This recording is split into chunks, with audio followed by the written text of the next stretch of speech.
Good morning बच्चों। आज हम वातावरण यानी वेदर के बारे में सीखेंगे।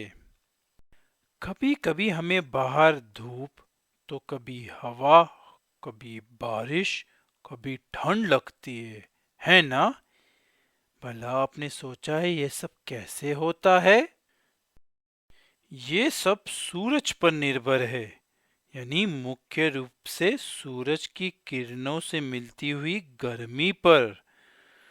सूरज से आने वाली गर्मी के कारण आसपास की हवा गर्म या ठंडी हो जाती है। यह बदलाव को वेदर कहते हैं, यानी किसी भी जगह की हवा की स्थिति को वेदर कहते हैं। वेदर मतलब कहीं गर्मी तो कभी ठंड, तेज हवा या घने बादल, धूप या वर्षा, कुछ भी हो सकता है। वेदर बदलता रहता है, जैसे कि सुबह बारिश हुई तो दोपहर में धूप आ गई और रात में फिर काले घने बादल छा गए। तो वेदर दिन प्रतिदिन बदलता रहता है।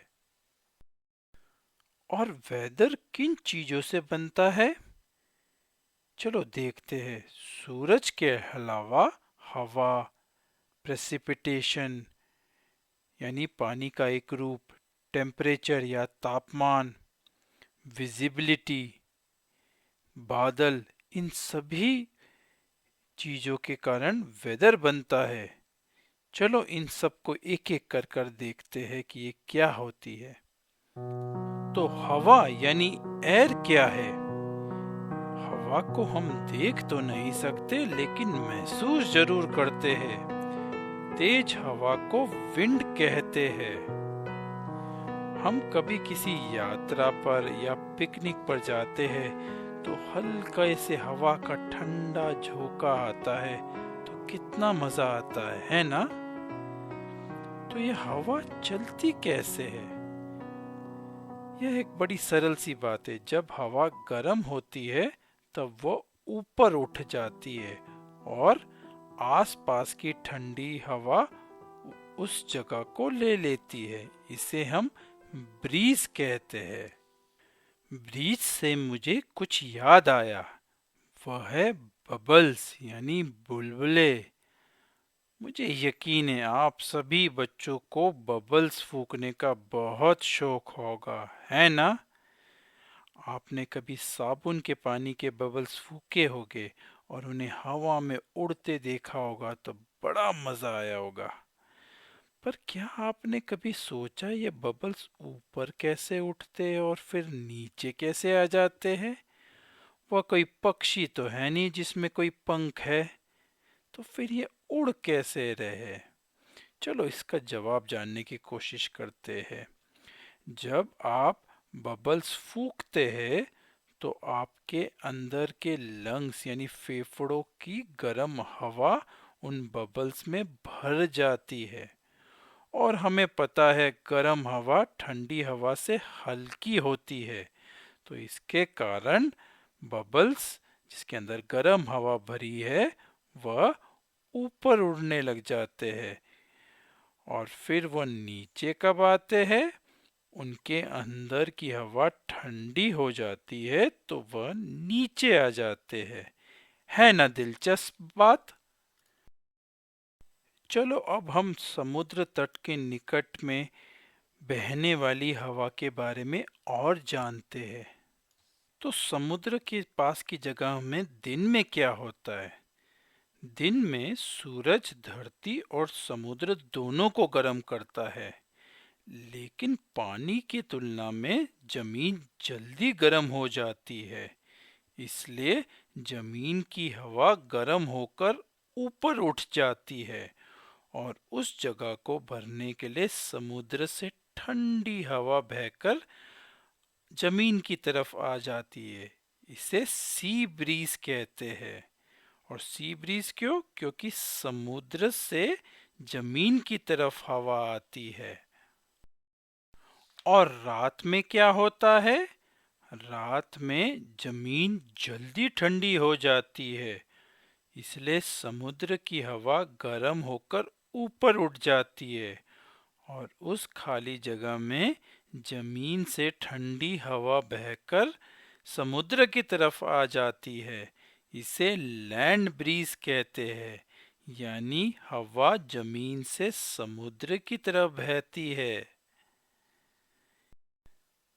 तो आपने देखा, सूरज की गर्मी के कारण हवा एक जगह से दूसरी जगह बहती है और इसी कारण सी और लैंड ब्रीज होते हैं। तो हमने क्या सीखा? समुद्र के पास की जगहों में दो प्रकार के ब्रीज होते हैं, यानी हवा का चलन। दिन में सी ब्रीज और रात में लैंड ब्रीज। सूरज की किरणें जमीन, समुद्र, झील आदि सभी को गर्म करती है।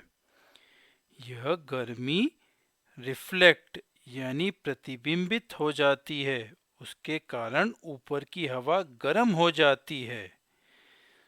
पर हम इस गर्मी को कैसे मापते हैं? टेम्परेचर यानी तापमान की मदद से हम इसे मापते हैं।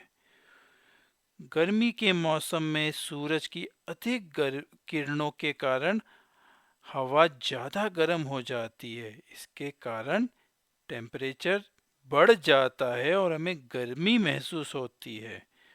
और सर्दी के मौसम में सूरज की किरणें हमें कम पहुंचती है और उन दिनों टेम्परेचर कम हो जाता है और हम ठंड महसूस करते हैं। और टेम्परेचर जानने के लिए हम क्या इस्तेमाल करते हैं? थर्मामीटर।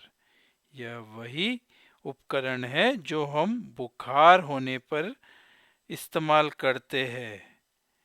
ठीक है ना? क्या आपने कभी सोचा है बारिश कैसे होती है और किस वजह से होती है? चलो इसके बारे में जानें। पर इसके पहले हमें दो प्रक्रिया सीखनी पड़ेगी। वह है इवेपोरेशन और कंडेंसेशन। चलो देखें। क्या आपने कभी अपनी माँ को रसोई में पानी उबालते समय देखा है? कैसे पानी भाप यानी वाटर वेपर में बदल जाता है? इस पानी को भाप में बदलने की प्रक्रिया को इवेपोरेशन कहते हैं। कभी आपने किसी गड्ढे में बहुत सारा पानी देखा होगा और कुछ दिन बाद गए होगे तो एकदम गड्ढा सूखा दिखाई दिया होगा। आपने कभी सोचा ये कैसे हुआ?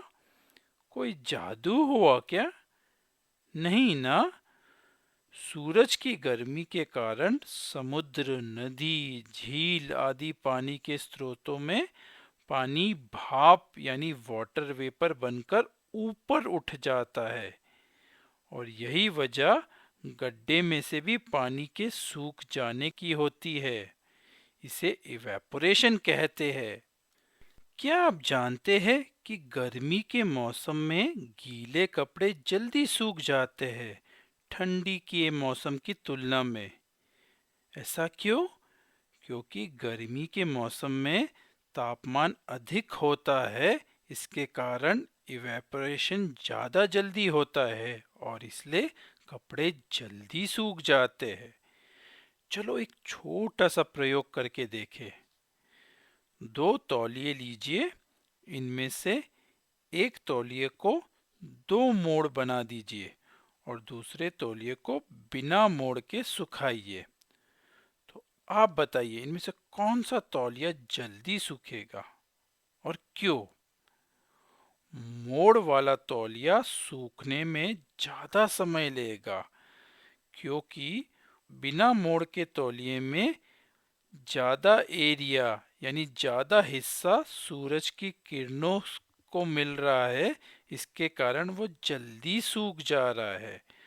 और मोड़ वाले तौलिए में कम हिस्सा सूर्य को सामने है, इसलिए उसे ज़्यादा समय लग रहा है।